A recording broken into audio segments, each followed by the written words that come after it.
Okay, so what is really interesting here is you've got Bobby Hatfield, who is so light in tone. He's a proper tenor. It's so beautiful and floaty. He's able to sing fairly high in his range while closing because it is just kind of easy for him to be up here. And I'd actually like to talk about people being happy in their voice types. Many baritones feel like they're not good singers because they can't reach those notes. Initially, with training, often you can. But it really is not about that. It is all about tone and expression, and sometimes it's not about the high notes. It doesn't mean that you're a bad singer if you can't hit a high A.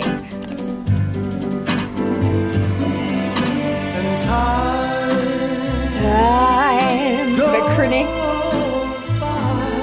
So there you can hear it instead of time, time. He's starting from time, time. So you get that kind of really quick slide. People like Adele do that, or the old crooners, Elvis, Frank Sinatra do that a lot. And then is really, really precise. Is the run, but he's making each note dead on. It's not it doesn't kind of join together. You can try that by doing a ha ha ha ha ha, like a little laugh on it, and then just getting rid of those H's. So slowly, and time can do so much. Are you still mine?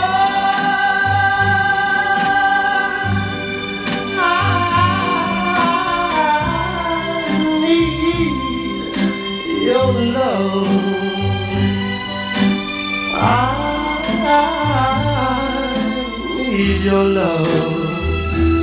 Godspeed your love to me. Okay, that seems like the most decent place to pause it, because I wanted to pause it after he went for the big note, but he did a lot of ad-libbing around it, so I didn't want to like just cut that off. But you know, this is so classic, particularly of singers from the 60s.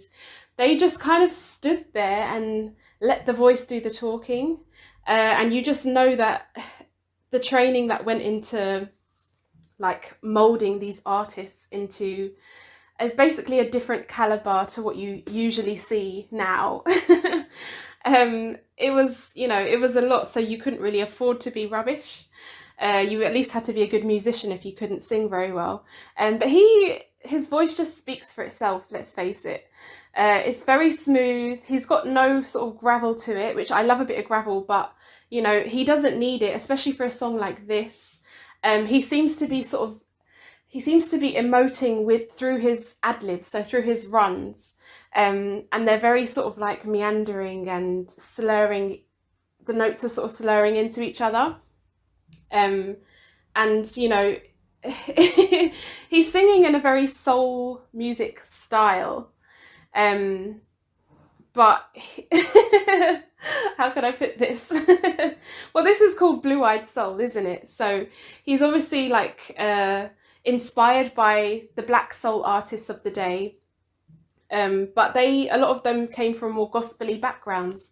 So when they did their runs, it was a lot more, the notes, I don't even know how to describe what I'm trying to say. As if you were to play them on a piano rather than a string.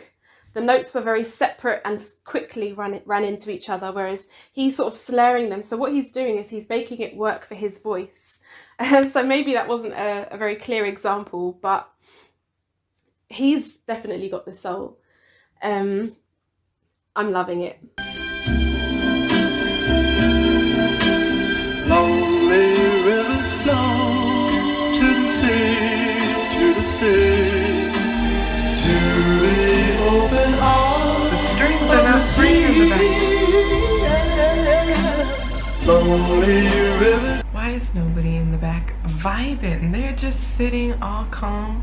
Are they not hearing what I'm hearing? They're literally 5 feet away and not fanning out. To the sea, to the open arms of the sea. Lonely riverside, Gotta look wait for for me, wait for me. I'll be coming home, wait for me. Whoa, my love, my darling, I've hungered for your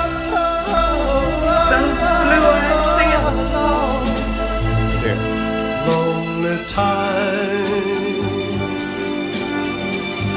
But he looks like an actor. And time. Okay, one thing that I really can't, the thing that I'm having trouble with this song is when to pause. Usually, you know, especially with songs nowadays, I can really know when the chorus starts, when the verse ends. But this song just keeps on going. At least that's my opinion. It's kind of hard for me for the first listen to understand where which part is. But this kind of yodel thing that he does, and even this kind of fry falsetto, which I don't think I've ever heard anybody sing, is very interesting. I've hungered for your love.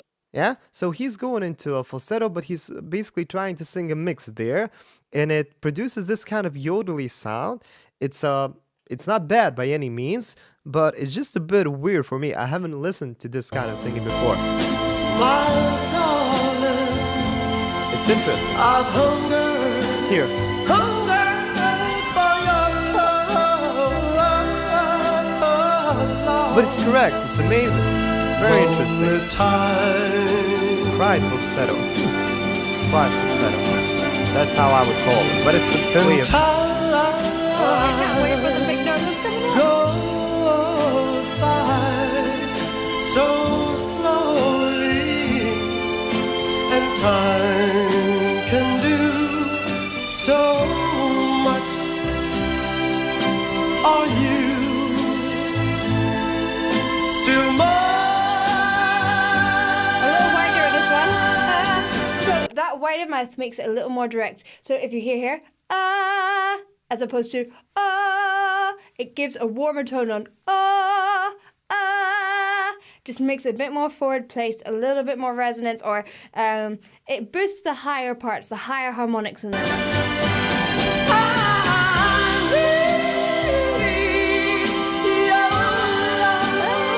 That's a lovely falsetto. I really need your love, your sweet love too.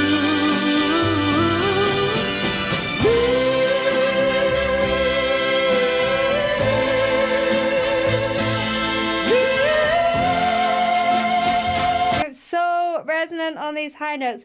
It's so easy for him. Now, most men have the ability to get up to this. I find that there's a portion of men that haven't used that part of their voice, especially after a certain point. So if you haven't used that part of your voice for many, many years, often it does take a lot of work to get that back. People who have been using that higher part of their range, then often it's a little bit more natural to get up to these high notes. You hear kids all the time being like, but if you want to try and start finding this part of your voice, give me a woohoo. It's up there. Hey, it's up there.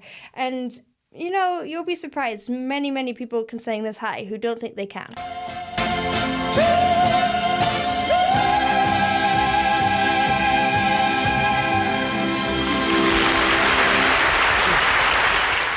Very good, very controlled though.